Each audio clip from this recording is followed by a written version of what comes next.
Hey guys, welcome back for another episode.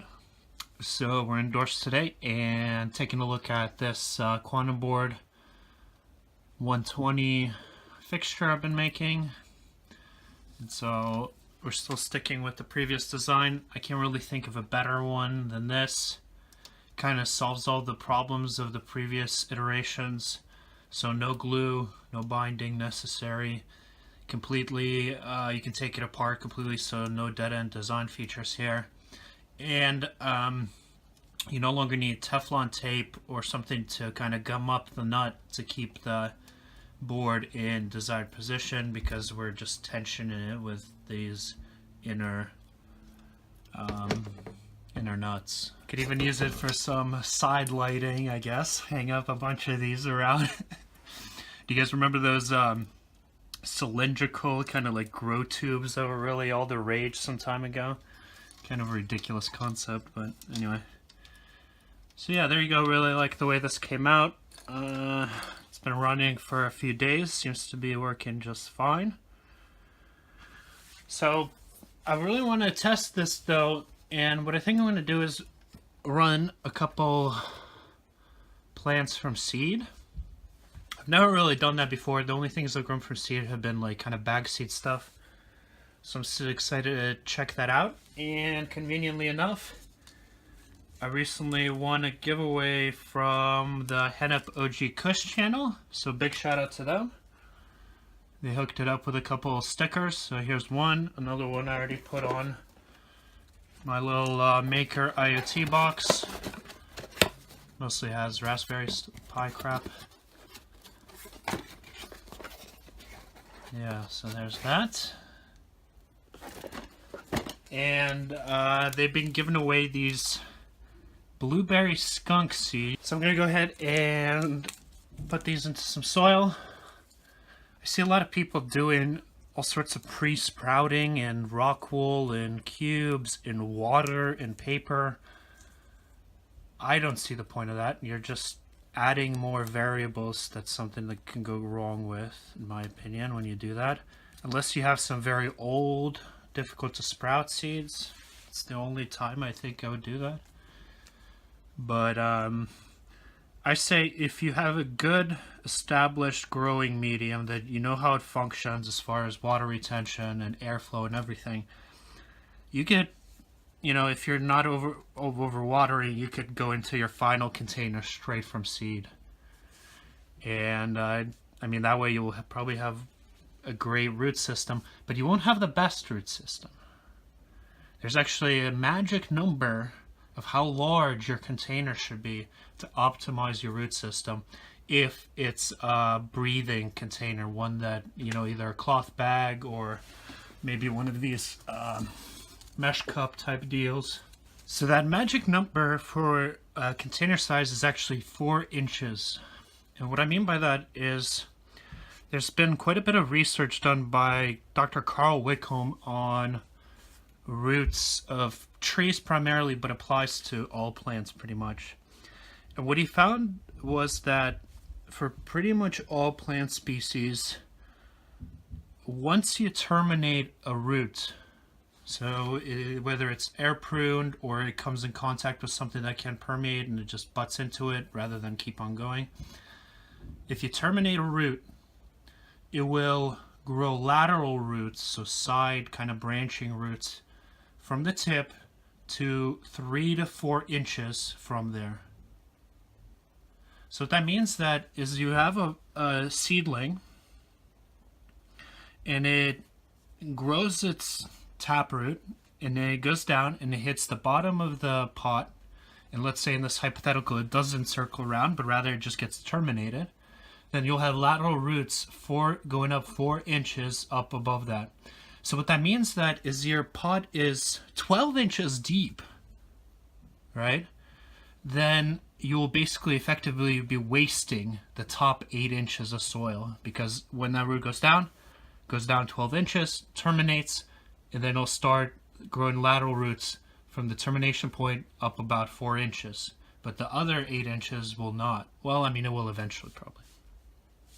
And this lateral root growth, according to his work, happens very quickly. and you can build an extremely vigorous root system without girdling, without, you know, the issues of root binding. And to do that, you basically need to have as much airflow and air pruning in the container as possible.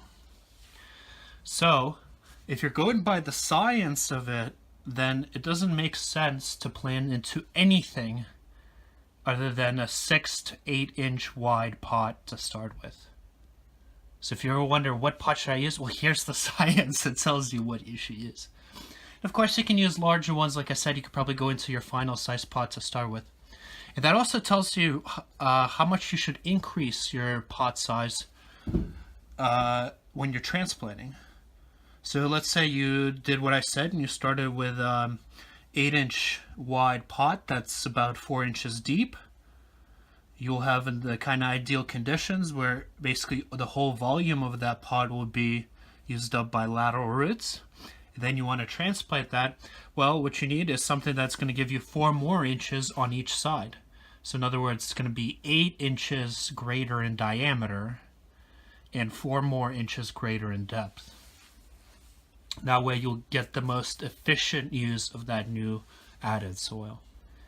Alright, so I'm going to go ahead and get these planted in. I think I'll just go into some cups or something smaller. I'm limited by space. Here's what I did with the other fixture. I wound up actually painting it gold. Pure gold.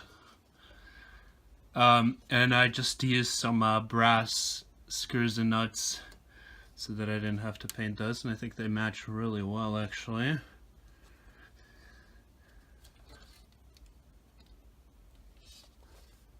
And I have very little experience with spray painting, so you can see all these mistakes. I think I went too far. The can was running out of paint, and I went for a 3rd coat, and it was just too much. I should have stopped at 2, and it would have been great. But yeah, there's our swivel attachment point.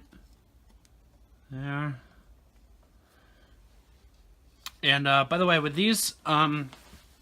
one thing I don't have here that would be a great addition is to have another bar of this length and to put it right here, or maybe even 2. And that would really tie this whole thing together so that there wouldn't be any flex. You can, I don't know if you can see it, but these things, as you push them out or pull them in, will obviously alter the shape of the frame, because just aluminum, so it'll just go out or go in with the force there. And that's why it's you can see that this gap here is smaller than the gap up here, just a little bit twisted.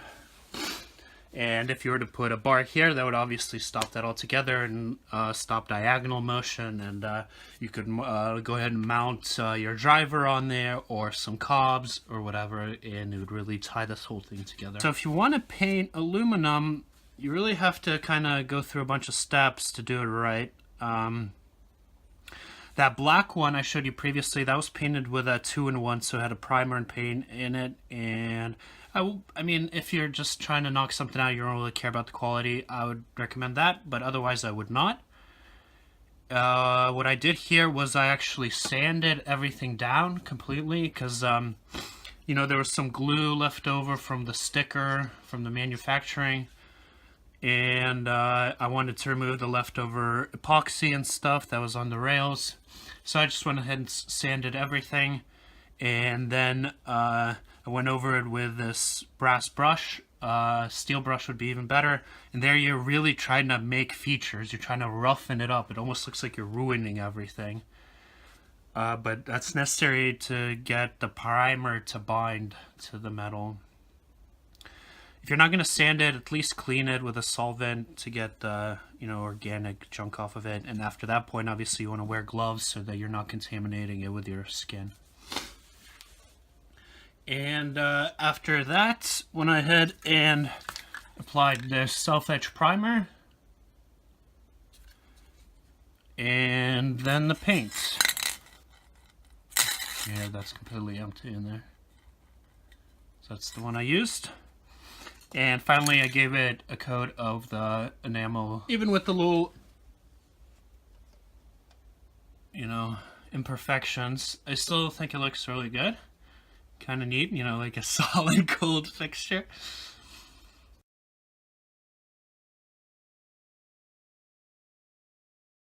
And I heard putting gold on it doubles your micromole per joule, so